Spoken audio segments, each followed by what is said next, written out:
It is talking season. Mark Rogers TV, the voice of college football, breaking down SEC Media Days. We have covered LSU. We've got Florida on the way as well. We also have Vernon Speaks Sports. Please catch him on his YouTube channel as he covers primarily Auburn football. Does look at the rest of the SEC as well. Vernon Speaks Sports right here on YouTube, and has helped us out tremendously in covering the Auburn Tigers, who hit the podium a little bit later this week. But Vernon, you have basically listened to everything possible from SEC football media days. And of course, the LSU Tigers had a bit of a resurgence last season against with Ed Orgeron, and much is expected after winning 10 games and finishing in the top 10 last season. Your thoughts after listening to Coach O, who's always entertaining, and the rest of the LSU Tigers? Oh, my goodness, man. I had an opportunity to listen to Ed Orgeron on yesterday, and actually, you know, he's the burn-in of a lot of jokes to where you can't understand what he's saying. But I understood what Ed Orgeron was saying yesterday, and he's one of the main things is he's on the opposite end of where he was this time last year. This time last year, the noise was, hey, you're not going to get it done at LSU. There's no way possible you're going to beat Miami, Auburn, Alabama, and make it to any surmountable type of bowl game.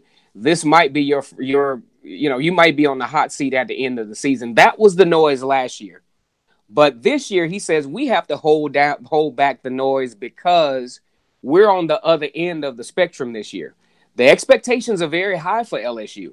Coming off a very nice stretch last year, beating Miami, I will go on. I'll go out and say that I think the signature win for LSU last year to begin the season was the win in Jordan-Hare Stadium over Auburn. Their backs against the wall, down double digits late in the game. Being able to pull that game off, that gave LSU a lot of confidence going down the stretch.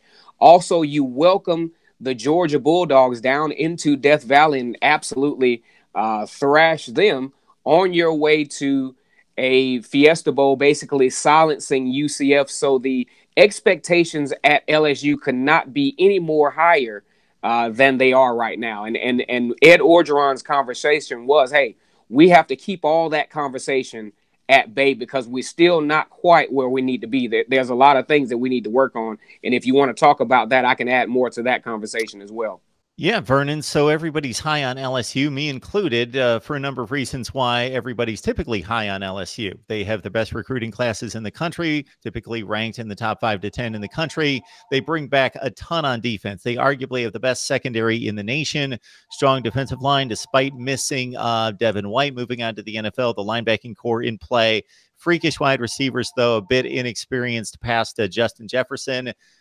The difference, though, would be Joe Brady coming in from the New Orleans Saints to run the passing game and a change in philosophy of not just being ground and pound and let's pound it away, but let's spread the field a little bit. Let's become a little bit more balanced and stretch the field and update the offense. And that was talked about quite a bit during media days. I think LSU has the opportunity to be absolutely dangerous this year.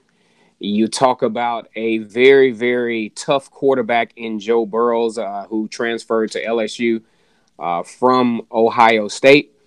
And, you know, you have a situation where LSU can be very multidimensional because Joe Burrow can actually get that run-pass option going. But at the same time, he has the ability to stretch the field because I think he probably will have one of the more talented core of receivers in the country, team that up with a very SEC savvy offensive line. So you could see, and I think you will see, a very rejuvenated offense out of LSU. Now, some of the things that Ed Orgeron mentioned is the fact that you got to score more points. You got to create more turnovers. Now, I didn't agree with Ed Orgeron in the whole turnover deal is because, hey, you guys created turnovers. LSU had 23 turnovers forced last year. And that's an average of about 2 per game, including the 2 very detrimental turnovers for Auburn in that LSU game. So I don't think you need to create more turnovers. I just think you need to be a little bit more consistent offensively. And with all of the things in place, I think LSU is definitely poised to do so. They got the early matchup against Texas that will, in my opinion, be a huge litmus test as to where LSU will go moving forward.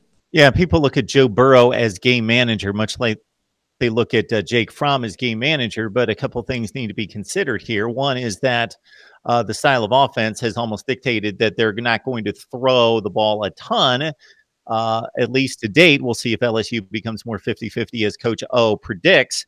But they've certainly both shown the ability, as Joe Burrow throwing for 400 yards and 4 TDs in the Peach Bowl against UCF, they can light it up. And now an offense, and we have to consider at this time last year, Vernon, Joe Burrow had barely even met his teammates.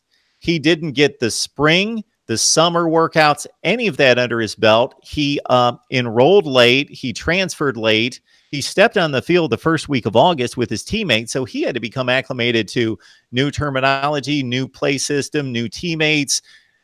What's his campus schedule going to look like and his class work? And all of that. Now he's got a full calendar year to get used to that.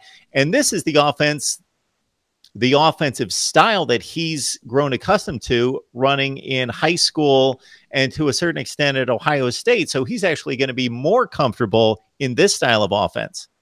I mean, you mentioned a big deal when it comes to, a quarterback, especially competing in the SEC. You talk about comfort, you talk about experience.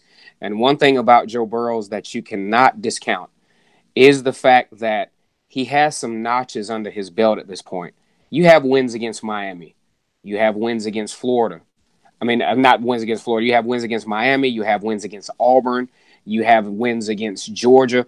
All of those games will serve a unique purpose in, building the confidence of what it takes to be a Power 5 quarterback. Now, I kind of get away from this whole SEC versus the world thing because I think, you talk about Power 5 football, you talk about a high level of competition. Now, Joe Burrow, he could have done like a lot of quarterbacks did coming from Ohio State. Like, let's just say, for example, you talk about Woody Barrett from Auburn goes to Kent State.